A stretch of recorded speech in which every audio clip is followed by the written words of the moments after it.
Hello everyone. Today we will talk about how to fix the app of My Date Ménager. We will go to settings.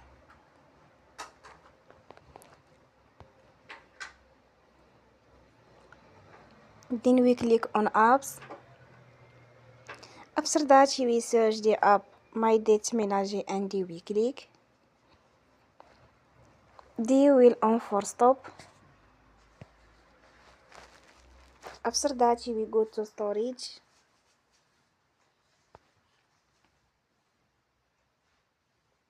Then we click on clear cache. We will go to Play Store and they will update your app. Don't forget to support us by like and subscribe. See you next time and thank you for watching.